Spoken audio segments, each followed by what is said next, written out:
Les Instigateurs, podcast numéro 36. Aujourd'hui, c'est un épisode Mythbuster. Un diplôme, c'est important en affaires. Woo!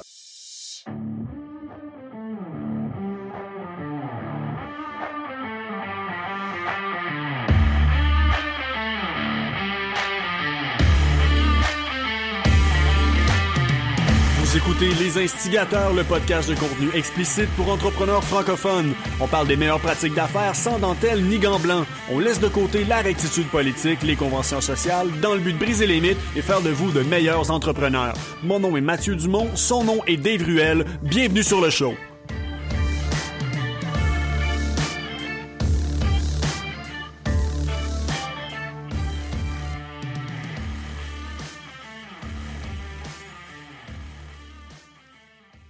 What's going on, MD? Not much. Tranquillement, retour à la réalité. Au bureau ce matin, il n'y a pas un chat. Il n'y a que des sans-abri dans la rue. C'est une ville fantôme, mais ça prend vie tranquillement. Ouais, hein, comment que ça se passe pour toi? Comment ça a été l'évolution au niveau de ton retour à la normale avec Didac? Tu veux dire de notre côté, mais comme je l'ai expliqué déjà dans le passé, on est une business web, fait que ça change pas grand-chose. Le seul défi que j'ai présentement, c'est qu'on est en train de faire l'intégration d'un nouvel employé, d'une nouvelle ressource. Donc, du onboarding en présentiel, face à face, je suis très à l'aise. À distance, surtout dans un rôle stratégique où ce que la personne va être désignée complètement à l'expérience client. Donc, c'est un poste qui, par défaut, doit maîtriser quand même assez bien la plateforme. Donc, de faire ça à distance, c'est une approche différente avec laquelle je commence à m'accoutumer, là. Mais sinon, pour vrai, c'est same old, same but different, là. Fait que... C'est ça, hein. Ça a été beaucoup, je parlais à beaucoup d'entrepreneurs justement qui avaient déjà des plateformes en ligne et certains qui n'avaient pas du tout de plateforme en ligne. Ça a été challenging pour certains d'entre eux, mais ils sont contents d'avoir été forcés à le faire. Ça a amélioré énormément de choses dans leur business. Et puis le fait de pouvoir, ils ont changé carrément leur façon de fonctionner, leur façon, tu sais, d'avoir des employés à l'office. Il y en a même qui reconsidèrent complètement la nécessité d'un bureau physique. Là, tu sais. Ça fait que ça a ouvert beaucoup. Les bonnes business ont fait un pivot permanent, je veux dire comme ça. Tu sais, comme mettons Shopify qui a pris position puis commence justement à le mettre plus de l'avant que ils vont être remote focus maintenant. Donc, tu sais, principalement pour les développeurs au Québec, si tu voulais travailler pour Shopify, il fallait que tu déménages à Montréal. Là, tranquillement. Mais ça, Shopify, sont-tu pas à Ottawa? Oui, mais tu sais, ils sont à Ottawa, ils ont des offices BC, ils ont des bureaux un petit peu partout. Mais au Québec, c'est à Montréal. Puis là, tranquillement, pas vite, c'est ça. C'est comme ils ont affiché leur couleur, comme quoi qu'ils se rendent compte que ça fait super bien, puis qu'il n'y a plus nécessairement la nécessité d'avoir autant de pieds carrés, de briques et mortiers. Donc, j'ai hâte de voir dans les prochains mois, justement, si ça va avoir un impact sur la main-d'œuvre et le marché, mettons, à Québec, de notre côté, si on va se le sentir, parce qu'évidemment, il y a un gros appeal pour les bons développeurs d'aller chez Shopify. Mais c'est ça, tu sais, oui, il y a des business qui font le pivot, mais dans les dernières semaines, je peux déjà te le dire que il y a énormément de business qui vont se scraper la face parce qu'ils sont déjà retournés dans leurs vieilles pantoufles. Je le vois dans les interactions que j'ai, je le vois dans le sérieux des demandes, je le vois dans le volume de demandes. Donc, j'ai l'impression que même si ça a été très pénible, ça n'a pas été assez encore pour fouetter comme du monde les entrepreneurs, les entrepreneurs sur le cruise control, mais comme le vrai cruise control, là, ou le réactif, là, comme, OK, là, on commence à déconfiner, il n'y a plus cette nécessité. Je suis comme, you're in for a hard time, boy. C'est le nouveau old school, dans le fond, tu sais. Ouais, mais c'est ça, sauf que cette compréhension-là, je te confirme que du moins, je sais pas si c'est à cause de justement le retard technologique qu'il y a au Québec ou quoi que ce soit, mais il y a plusieurs business qui semblent ne pas l'avoir compris. Ou du moins que c'est déjà plus une priorité de garder le momentum qu'il y avait dans les dernières semaines. Je trouve ça excessivement triste. Mais bon, je peux pas... Écoutez, moi, s'il y a un conseil à donner aux entrepreneurs right now qui sont un petit peu réfractaires, faites le saut assez rapidement parce que c'est ça qui va faire que votre entreprise va être appealing ou pas vers les employés. Et puis honnêtement, quand on rentre dans une optique de travailler à distance comme ça, c'est ça qui va rentrer comme un facteur majoritaire de savoir où est-ce que le talent va aller.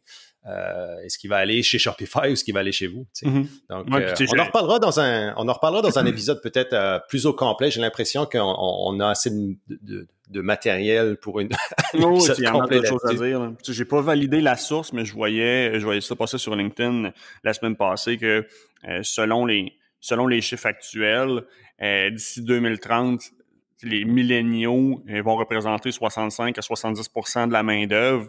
Je suis comme, tu sais, ton shift, là, faut que tu le fasses assez vite, là, ça vient vite là, quand même. Là.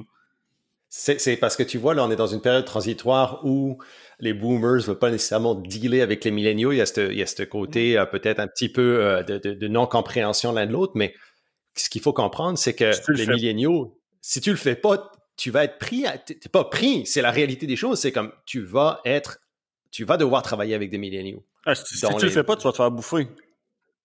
Pour différents angles. Ta business ne sera plus compétitive. Sinon, c'est que ta business ne sera pas adaptée. Donc, lorsque tu vas arriver pour vouloir la vendre, tu vas avoir un prix qui est complètement ridicule parce que le facteur de risque va être beaucoup plus grand que ton compétiteur qui peut possiblement lui aussi vendre, mais qui est dans une meilleure position technologique. Donc. 100%. On va regarder ça je pense que le prochain épisode, ça pourrait être bon pour le prochain épisode. Aujourd'hui, on va retourner à notre sujet initial qui était... Aujourd'hui, c'est plus une série Mythbuster, donc c'est un type d'épisode qu'on avait introduit il y a pas longtemps passé. On en avait fait un, mais là, je pense que c'est un bon temps pour le ramener. Et puis, c'est justement quelque chose d'actualité aussi où on voit avec la transition justement qui se fait au niveau de la main-d'œuvre, est-ce qu'un diplôme, c'est important en affaires? J'ai l'impression qu'il y a des dents qui vont grincer et puis qu'il y a des personnes, ça va peut-être diviser le old school et le new school. Possiblement. Probablement. Ouais. Je le vois, moi, c'est assez, pour moi, c'est d'actualité parce que en tout cas, je le vois ces temps-ci. Je travaille sur un projet en ce moment. Ça fait un petit moment que je travaille sur ce projet-là dans ma communauté ici, dans la péninsule acadienne, au Nouveau-Brunswick, d'un incubateur et accélérateur d'entreprises en milieu rural. Donc, je travaille sur ce projet-là. Je travaille de concert avec déjà un incubateur qui est existant en Nouvelle-Écosse, à Yarmouth, qui est le premier vraiment incubateur en milieu rural en Atlantique. Et on est en train de travailler là-dessus. Et un des partenaires ou je dirais des personnes qui étaient intéressées ou des organisations qui étaient intéressées dans le projet était l'Université de Moncton. Ici à Chupaga, on a une aile de l'Université de Moncton.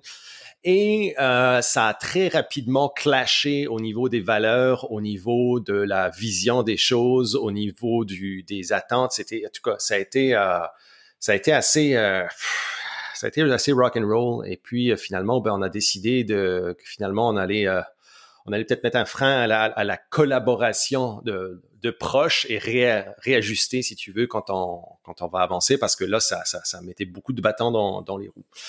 Ce qui m'a amené à me reposer la question au niveau de l'entrepreneuriat, surtout au niveau du mindset, mais de la validité d'un cursus académique quand ça vient à l'entrepreneuriat. Donc, il y a beaucoup d'opinions là-dessus, il y a beaucoup de façons de voir. J'aimerais entendre ton opinion là-dessus. Je sais que tu es beaucoup plus tranché sur ces choses, mais qu'est-ce que est ta vision, toi, Mathieu, par rapport à ça? Je vais être très clair. Je ne crois plus au système d'éducation traditionnel depuis très longtemps. Mm-hmm. Je trouve que ça moule des pensées de façon trop rigide. Ça enlève la créativité à plusieurs personnes. Ça crée une distance entre le théorique et le terrain. Ça bâtit des fausses élites. Donc, malheureusement, dans le passé, j'ai eu plusieurs personnes que j'ai embauchées ou avec lesquelles j'ai dû travailler qui, tu sais, moi, de mon côté, j'en ai pas. En fait, j'ai un deck technique en production et post-production de TV, cinéma pour faire à ma mère, pour faire plaisir à ma mère que je suis allé chercher ça.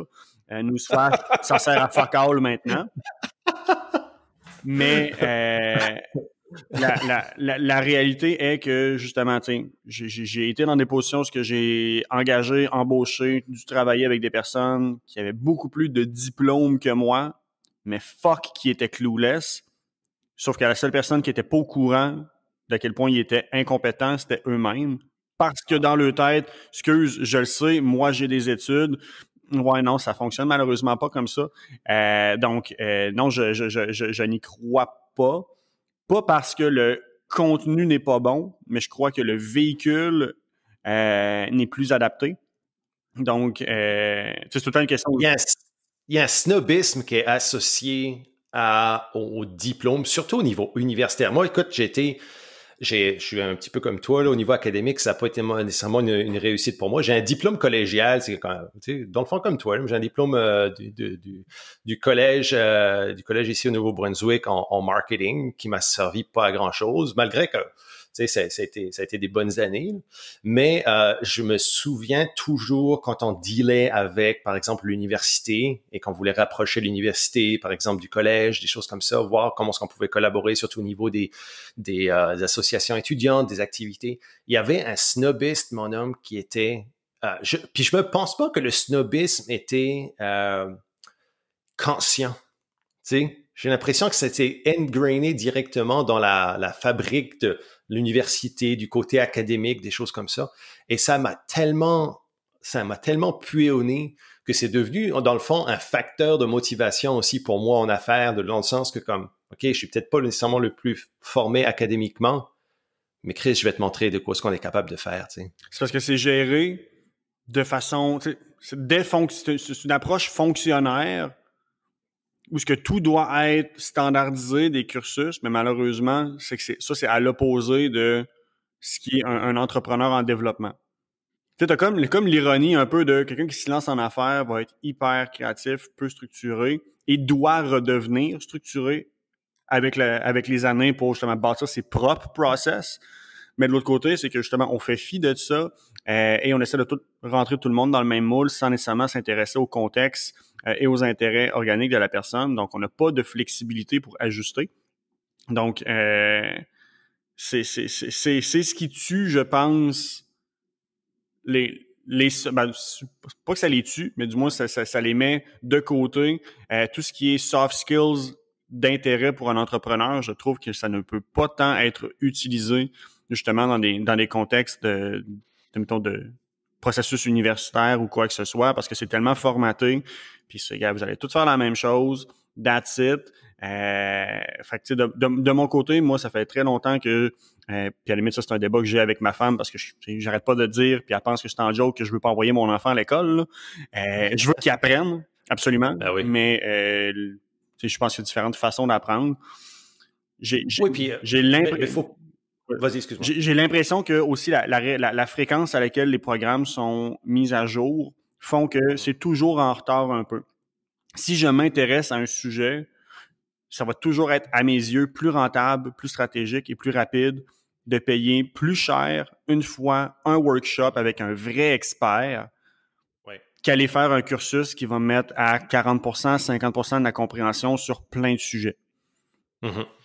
Mais surtout, je pense que c'est valide sur le post-secondaire. Au niveau, quand tu regardes le primaire, même le secondaire, c'est discutable, mais au niveau du primaire, moi, je vois ma petite qui rentre, là, elle est en maternelle, elle va rentrer en première année là, à la rentrée.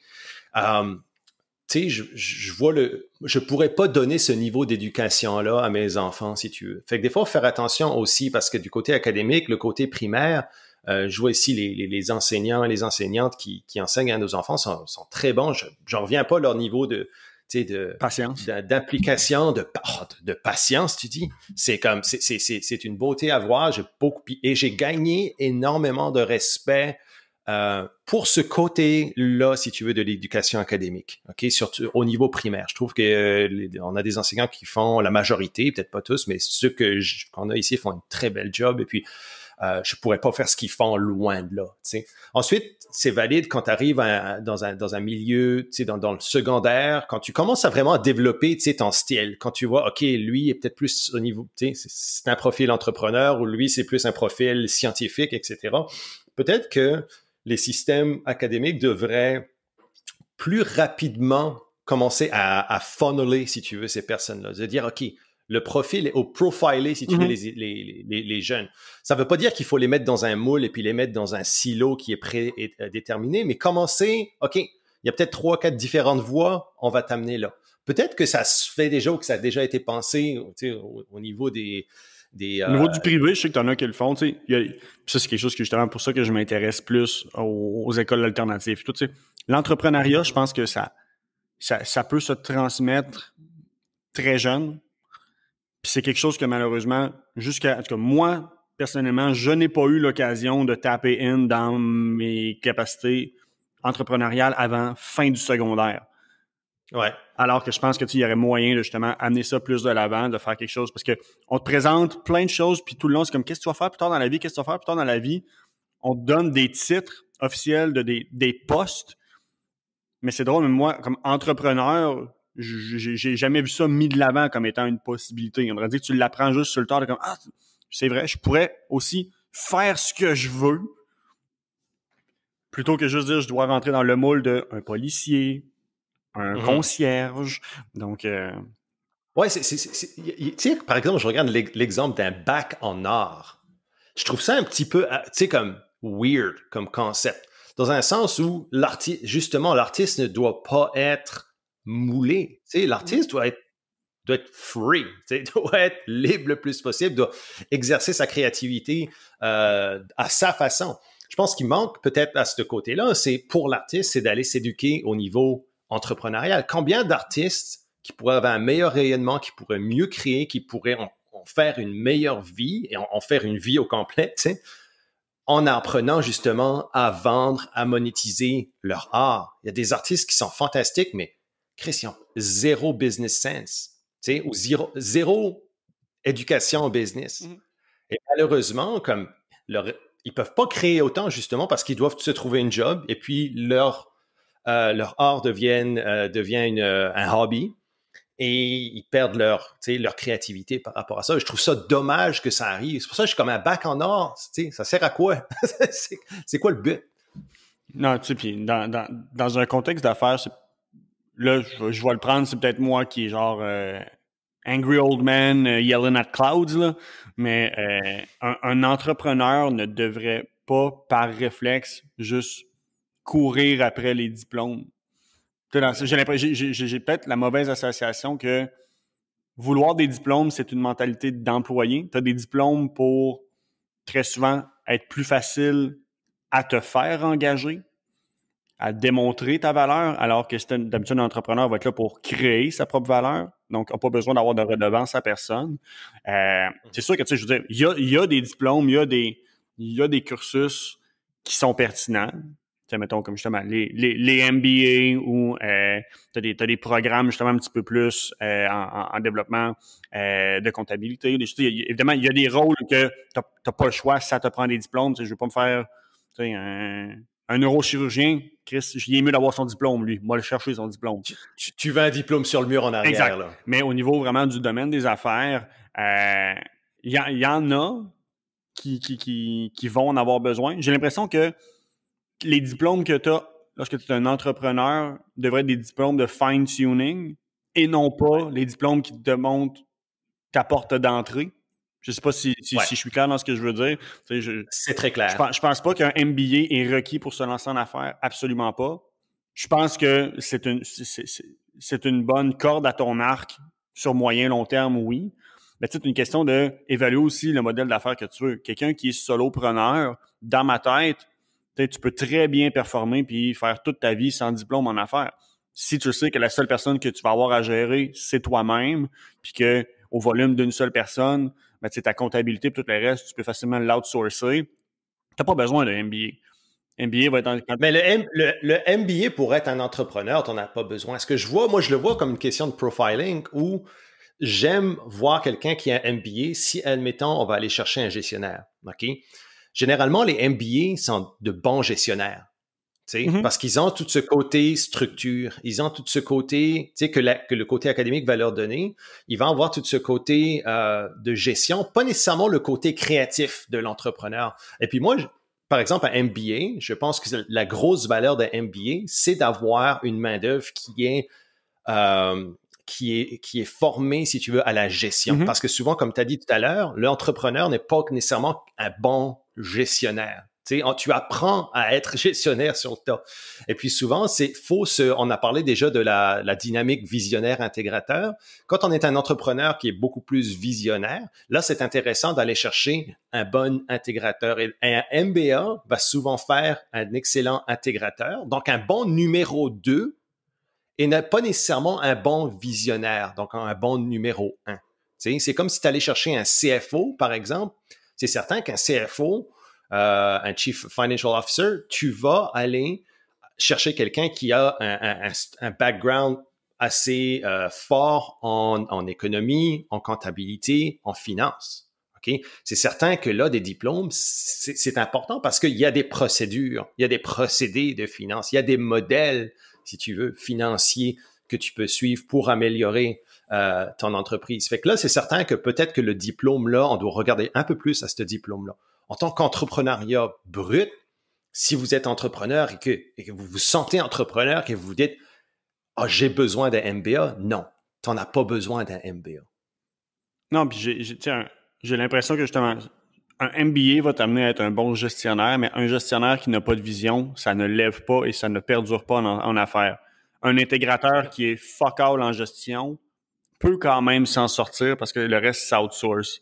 Fait que tu sais, comme tu dis, j'ai l'impression que c'est des bons traits, c'est des bons atouts pour des premiers soldats, je vais dire comme ça, mais c'est jamais la personne vraiment qui va avoir les mains sur le volant. Fait que non, tu sais, faut pas se mettre de stress là-dessus. Là. Puis comme je te disais, tu sais, c'est moi personnellement, là, je fais que de l'opinion ici. Là, je dis pas que c'est la chose à faire. Je trouve que c'est plus intelligent de dire bon, ben, je vais miser plus tactique que un cursus complet pour m'assurer que, regarde, plutôt que, comme je le disais, être average dans tout, je vais y aller plus progressivement. Je vais aller chercher un workshop, un atelier très spécifique sur un sujet très spécifique. Je vais prendre le temps de le mettre en pratique avant de commencer à voir d'autres choses. Histoire de ne pas commencer à m'éparpiller dans mes apprentissages, puis avoir une base sur tout, mais rien de vraiment actionnable ou qui se distingue. Donc, j'aime mieux faire justement comme, je sais pas moi, un training par année, un training aux 6 mois, puis de l'étirer sur plus longtemps que de dire, ben je vais, à la fin de mon cégep, aller faire 3 ans, 4 ans d'université, chercher mon MBA, puis de là, je me lancerai en affaires. Non, autant au niveau de l'investissement, autant de ce que ça te coûte que du coût d'opportunité, 4 ans de ta vie, que ça ne fait pas de sens, je trouve, de mon côté. Sans surtout... Mais il faut y penser que maintenant, c'est contextuel à la situation actuelle. T'sais, parce qu'avant, tu n'avais pas une démocratisation de l'éducation comme on l'a en ce moment. Absolument. C'est relativement nouveau, là. Ça fait une dizaine d'années vraiment que tu as accès direct à des experts dans certains domaines sans avoir à passer par une boîte d'éducation comme une université ou autre. T'sais. Mais c'est comme tout le temps un petit peu l'ironie de la chose, c'est que tu payes le gros prix pour entrer dans une école, mais la réalité, c'est que les vrais experts, ils n'ont pas besoin de l'école pour former. Les vrais experts, justement, ils vont le faire tout seuls de leur côté. Fait que quand tu rentres dans un processus scanné académique, la personne qui te parle devant toi, at best, est intermédiaire. Elle n'est pas...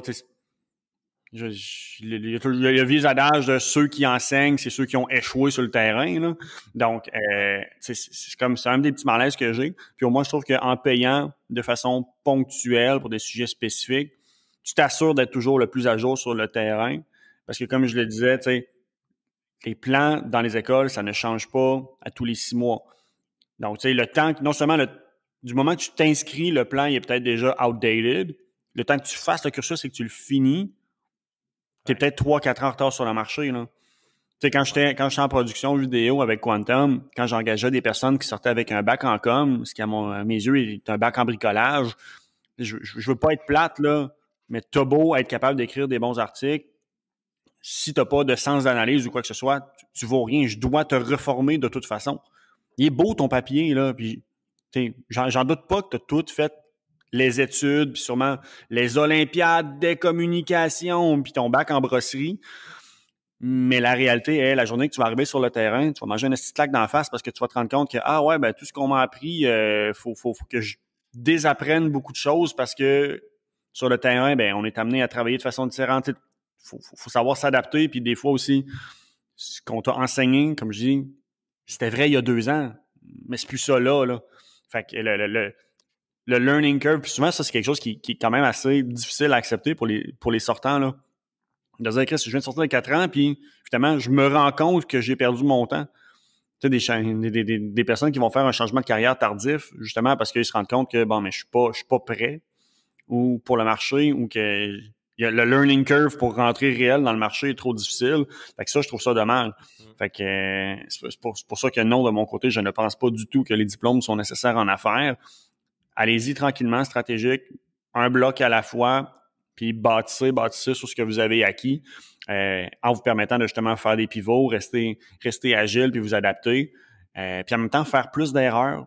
Je vais dire comme ça. Je trouve que apprendre à l'école, c'est un petit peu comme faire du bicycle avec des roulettes, là. Tu te brûles jamais assez pour avoir comme un vrai déclic. T'es comme, oh shit, ok, ouais, non, ça, faut... Tu sais, le pire qui va arriver, tu vas avoir une mauvaise note, puis tu vas être fou à ton prof et non pas... Tu sais, t'as pas de vraies conséquences. Dans le monde des affaires, c'est sink or swim, là. T'es mis dans le creux, puis tu dois apprendre. Fait que je trouve que tes apprentissages, t'es fait beaucoup plus rapidement. Donc, tu progresses beaucoup plus rapidement. Donc... J'aime ça que tu as dit un bac en brasserie, je trouve. Ben, s'il y avait des... Ouais, non, c'est ça. S'il y avait des niveaux en brasserie, j'aurais probablement eu mon PhD, je crois. Tu aurais pu m'appeler Docteur Dave. J'aime ça. Puis là, je vais peut-être me mettre du monde à dos. Been there, done that. J'ai l'impression aussi que si tu n'oses pas te lancer en affaires tant que tu n'as pas de diplôme, tu vas avoir un diplôme compensatoire, c'est-à-dire qui va être plus là pour cacher tes insécurités qu'avoir une réelle valeur pour ton développement stratégique. Si c'est la raison pourquoi vous ne vous lancez pas en affaires, allez travailler sur ces insécurités-là. Allez, comme no joke, travailler sur votre self-awareness parce que c'est pas le diplôme qui va vous l'amener, cette self-awareness-là. Vous amenez un délai au problème, ça va pas ajouter... Peut-être que ça va vous amener de la cockiness qui va venir avec ça, mais on vous l'a dit, là, la cockiness puis le snobisme académique, là, ça pue au nez des entrepreneurs. Là. Et honnêtement, comme toi, Matt, quelle est la proportion du poids du CV dans ton processus d'embauche? Ben, honnêtement, c'est 0. La personne que j'engage là, elle m'a même pas fourni de CV. J'en demande plus de CV. Quand les gens le fournissent, je vais le prendre. Mais non, moi, c'est comme, explique-moi qu'est-ce qui t'intéresse, puis on va jaser, puis parle-moi de tes cicatrices, parle-moi de où est-ce que tu t'es planté. Je veux pratiquement pas savoir c'est quoi tes bons coups que tu as faits, parce qu'il n'y a aucune façon pour moi de valider ta vraie proportion dans ce succès-là. Fait que, non, moi, je l'ai dit à maintes et maintes reprises, j'engage des personnes, j'engage pas des compétences. Je pars sur la prémisse de la personne que j'engage, elle travaillera pas comme que je veux. Fait que tant qu'elle me demande des bons soft skills, est-ce qu'elle est coachable? Est-ce qu'elle a le couteau dans les dents? Est-ce qu'elle veut apprendre? Est-ce qu'elle a... Ce que je vais faire, dans le fond, dans mon processus d'embauche, il y a toujours, je dirais, 1, 2, maximum 3 éléments sur lesquels je suis non négociable. Puis tout le reste, c'est juste jason, là. Puis on va adapter le rôle à tes intérêts organiques, puis tes forces, puis il n'y a pas de stress, là. Mais le CV, pour moi, est... à la limite, peut quasiment plus te nuire. La personne, tu sais, récemment, mettons, j'ai dû faire un move où je suis allé dans une perspective où j'engageais la personne A, j'ai engagé la personne B parce que son CV m'a laissé, tu sais, m'a fait comprendre des choses que je n'avais pas anticipées. Exemple, changer, tu sais, changer de job à tous les 12, 18, ça montre des facteurs de risque que, mettons, si j'ai pas le CV, je le saurais pas. Ouais, mais là, pour toi, donc là, nous, on regarde pas les CV, mais on va regarder ces choses-là. On va regarder, OK, c'est quoi le niveau de volatilité de cette personne-là? Est-ce que c'est une personne-là, est-ce que c'est un employé qu'on peut garder, former, ce qu'on en retire des CV, c'est pas la compétence, c'est quoi les patterns, c'est quoi les traits de personnalité indirects qu'on en sort. Fait que, exact. C'est ça. Et puis souvent, ça peut être une bonne chose, justement, un outil de tri. Donc, tu vois, le fait de peaufiner ton CV au complet, ça n'a pas vraiment de valeur parce que nous, on va l'utiliser vraiment pour faire un tri de base, mais pas basé sur le côté de « Oh, il a tout ça ». C'est comme Ça, c'est des patterns. Puis encore là, ça c'est moi. Je veux dire, il y en a des places qui, encore aujourd'hui, tu ne peux pas postuler si tu n'as pas un bac. Je suis comme, est-ce que vous perdez des opportunités? Ça, c'est de la bullshit. Pour de vrai, c'est une façon tellement rigide, cadrée et de perte d'opportunités pour plusieurs entreprises. Je comprends que tu as une notion... puis encore là, je suis pas d'accord. Souvent, la prémisse va être, c'est pour être équitable avec tout le monde. Puis je suis comme, ouais, mais non. Honnêtement, je comprends que tu veux être équitable, mais en réalité, ce que tu veux, c'est la meilleure personne à la bonne place. Ben oui. Puis de là, c'est pas équitable. Mais c'est pas équitable pantoute. C'est pas équitable. C'est quoi? C'est que, OK, on demande un diplôme parce qu'on veut récompenser les personnes qui ont investi de l'argent là-dedans et dans un système. C'est la fausse croyance que si que le papier t'amène une garantie de performance, je vais le dire comme ça, absolument pas. Là. Ouais. Non. Fait que ça, c'est une autre mentalité. C'est une mentalité que je pense qui va être amenée à... en fait, déjà, je pense, commence à disparaître. Thank God. Là, maintenant, c'est rendu à la mode. Les parcours atypiques. Mais, je pense qu'il y a un ajustement au niveau du marché. Mais c'est ça, les diplômes, comme je te mentionne, moi, les diplômes que je vais regarder ou que je considère, c'est ceux qui sont pas académiques, pur et dur. Je m'en sac de ton université, quoi que ce soit. Arrive-moi à dire, mettons, justement, tu as fait un diplôme qui est comme un diplôme maison, par une personne que je reconnais spécifique, parfait. Là, je vois, ou à la limite, genre, les diplômes de certification de HubSpot, par exemple. C'est ça, oui, je vais le considérer. Mais tout ce qui est académique, moi, personnellement, ce n'est pas quelque chose qui m'intéresse. Mais quand tu regardes aussi le parcours atypique, faut faire attention avec ça aussi, parce que là, tu vois, maintenant que le parcours atypique devient, si tu veux, quelque chose de plus en plus populaire, encore une fois, maintenant, j'ai l'impression qu'il y a un snobisme attaché à ça. C'est comme, ouais, moi, je suis atypique, t'es plus... Ben non, mais c'est comme, tu sais, je suis pas académique, mais je fais, mais t'es un employé, tu comprends-tu? T'es pas nécessairement un entrepreneur, et souvent, tu vas te prendre un petit peu trop bon que tu l'es réellement. Oui, faire attention à ces choses-là. Parce qu'un entrepreneur, un employeur, d'expérience, va être capable de voir ces choses et dire, OK, là, dude, comme, ramasse ton ego de je suis. Il y a une différence entre un parcours qui est fuck all over the place puis un parcours qui est atypique mais cohérent. Là. Ben, exactement. Donc, faire attention pareil avec ça. Faut pas le mettre comme un gage, comme un badge de comme. Tu sais, c'est comme le hustle. Là. Pas le mettre comme un badge de comme. Oh, je suis un bon travailleur. Pas nécessairement. Là. Tu peux être un hustler puis un shitty worker. Absolument. Je veux dire. Donc, faut faire attention à ces choses-là. Nous, personnellement, moi, je regarde. Ça fait longtemps que je regarde plus le CV. En tout cas, je suis pas intéressé parce que je comprends juste pas la valeur. Ce qu'on va faire, nous, c'est qu'on va aller voir directement, OK, est-ce que la personne a les compétences de, tu sais, est-ce que la personne, OK, elle dit qu'elle est telle chose? Parfait, on va faire ça. On va regarder ce que la personne a fait sur les projets dans lesquels elle a travaillé. Et puis, on va faire une entrevue un screening de base, mais beaucoup, exactement comme tu as dit, basé sur le skill set, basé sur la communication, basé sur est-ce que cette personne-là peut travailler en équipe? Est-ce que cette personne-là est efficace et efficiente dans son travail?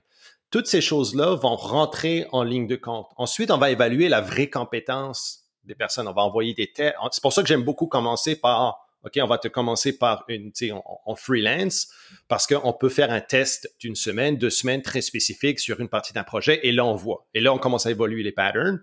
Et à partir de ce moment-là, on va faire la décision finale et rentrer dans une optique d'emploi sur le long terme. Ça, c'est plus dans une thématique, mettons, d'embauche. Si on revient sur la prémisse du sujet, c'est pour l'entrepreneur en spécifique. Donc, il ne s'engage pas. Fait que, comme je le mentionne, oui, théoriquement, il faut voir ça plus comme du développement continu. Puis de là, faut pas... Le diplôme ne devrait jamais être la motivation. L'intention, le sujet devrait l'être. T'sais, qu'est-ce qui est plus intelligent? Aller faire une formation excellente, alignée avec ce que tu veux faire, qui ne te donne pas de diplôme, ou une formation average qui te donne un diplôme. Donc, je trouve que les diplômes, c'est du showboat un peu, plus qu'autre chose pour l'entrepreneur spécifique. Je n'ai jamais vu un bureau d'entrepreneur où je rentre puis ces diplômes sont affichés partout. Non, il va avoir des photos de ses employés. Il va mettre l'accent sur beaucoup d'autres choses que je veux dire que ces petits papiers qui disent qu'il sait des choses, là. Théoriquement, si tu sais de quoi, t'as pas besoin d'avoir des diplômes qui le démontrent. Ta business, sa situation va parler d'elle-même, là. Fait que, Exact. Fait que non, tu sais, ça, je pense que c'est un faux stress. C'est vrai, hein? J'ai jamais vu ce façon-là, mais tu vas jamais rentrer dans un bureau d'un entrepreneur puis ses diplômes vont être affichés. C'est vrai. C'est totalement vrai. Par exemple, mais encore une fois, ce qu'on a dit tout à l'heure, un médecin, un spécialiste, etc., un comptable va afficher justement ses compétences parce que c'est des domaines où tu as besoin d'être assuré que cette personne-là est compétente là-dedans de façon académique. Mais sinon, pour le reste, le diplôme, c'est une validation de confiance pour l'externe, pour la perception de la personne qui te regarde. Si tu es un entrepreneur, c'est toi qui as la main sur le volant. Tu n'as pas personne à impressionner. Là. Tes diplômes, laisse ça dans un classeur, laisse ça dans une boîte chez vous. Tant que tu maîtrises le contenu qui venait avec ce diplôme-là, le reste, tu t'en sacs. Tu n'as pas besoin de l'afficher. 100%. 100%. Écoutez, j'aimerais entendre nos auditeurs, leur opinion sur le sujet, mais aussi, est-ce que vous avez un diplôme qui vous a servi à rien ou au contraire, est-ce que vous avez un diplôme qui vous a été énormément utile dans votre cursus, dans votre parcours entrepreneurial? On aimerait vous entendre dans les commentaires, envoyez-nous un email. Et on aimerait vous lire sur le sujet parce que encore une fois, c'est pas un one size fits all. Il y a différents côtés à la médaille. Et c'est ça, mais ce qu'il faut comprendre, c'est que le diplôme ne fait pas l'entrepreneur, malheureusement. Et ne rentrez pas dans ce type de pensée-là qui est cookie cutter. Non, ça, puis... Non, c'est beau, je n'irai pas là. C'est beau. T'es sûr? Non, je check le temps à lire, puis non, il n'y a pas... Tu veux pas rentrer dans la can of worm, là. Non, c'est beau. Tu ouvres pas la divagation. OK, puis à l'inverse, mettons, pour ce que les gens... Moi, c'est quelque chose que, tu sais, je suis tout le temps... Honnêtement, j'ai plus le temps, de toute façon, de faire de veille, là. S'il y avait, à l'inverse, une formation ou une micro-formation que vous recommandez, qui n'est pas nécessairement associée à un diplôme ou quoi que ce soit, mais que, justement, vous dites, gars, dans toutes les affaires que je peux faire, voici la seule chose qui me manquerait à ma corde et voici la formation que je reconnais qui me le donnerait. Fait que, trouver les espèces de secrets mieux gardés. Mettons, je pense à la formation d'Alexandra Martel, qui, à mon sens, ça ne donne pas nécessairement de diplôme académique ou quoi que ce soit, mais c'est un des astuces de bon investissement si tu es un entrepreneur. Tu en as plein de petits gems comme ça, que je suis comme, ça, moi, je veux les connaître. Fait que, laissez-nous-les savoir c'est quoi les petits secrets mieux gardés qui vous ont fait une vraie différence au niveau des apprentissages que vous avez faits. Académique ou pas, peu importe. Académique, c'est parce que je sais que de mon côté, j'aurais pas un an à dédier sur une formation parce que I got business to run aussi. Là, c'est la réalité d'un entrepreneur. Tu n'as pas le temps nécessairement, du moment que tu as le bras dans le tordeur, de commencer à hypothéquer des années et des années. C'est facile. J'allais... Donc, la place que je me censurais, je fais juste un clin d'œil pour pire on en parlera dans un autre épisode. Si on sort du côté académique, c'est que maintenant, tu as toutes les formules plus business focus, l'école entrepreneurship de Beauce, Entrepreneuriat Québec. Yes. Tu as différentes initiatives faites par et pour des entrepreneurs qui ont du bon, mais je dois dire qui souvent se sont distancés un petit peu de la mission initiale et que de plus en plus, je fais attention à mes mots, je veux dire, de plus en plus, l'attrait n'est pas nécessairement pour l'apprentissage, mais pour le réseau de contacts qui vient avec. Donc, est-ce que le diplôme est vraiment témoin d'une connaissance ou d'une progression au niveau de la compétence ou juste du positionnement? Fait que, sadly, autant académique que professionnel, des diplômes, là, ça s'ajoute, là. Tout a un prix, puis that's it, là. Fait qu'il faut garder toujours comme gardez ça en tête. Un petit grain de sel, surtout, sur tout, là. Ben, encore une fois, c'est juste un symptôme de la démocratisation de l'éducation. Et puis, comme tu as dit, il y a du bon puis il y a du moins bon parce qu'il y a du très bon qui sort là-dedans, mais il y a aussi de la scrap qui sort à cause de la démocratisation de l'éducation. Donc, il faut faire attention avec de qui vous apprenez, de qui vous vous formez, etc. Donc, mais encore une fois, on est en pleine évolution là-dedans, donc c'est certain que c'est un modèle qui va toujours évoluer, mais qui est super intéressant à voir évoluer. Maddie, on se parlera la semaine prochaine, mon ami. Comme tout le temps. Bonne semaine. Bonne semaine. Fais attention aux orignaux. J'ai vu qu'il y a des orignaux qui se promenaient chez toi. Trop petit un peu pour m'embarquer sur le barbecue. Fait qu'on se revoit dans 2 ans. Puis on va réévaluer notre relation, moi et ces orignaux. Ouais, ils étaient un petit peu petits, là. Mais bon. Salut, mon chum. Bonne semaine à tout le monde. Bye. Goodbye! Vous venez d'écouter le podcast des Instigateurs. Ça vous intéresse d'en entendre plus? Alors n'hésitez pas à vous abonner à notre chaîne, cliquez sur le 5 étoiles et surtout, nous laisser connaître les sujets que vous aimeriez qu'on aborde dans les prochains épisodes. Pour le faire, simplement qu'à nous envoyer un courriel à podcast@instigateur.com ou visiter notre site web instigateur avec un s.com.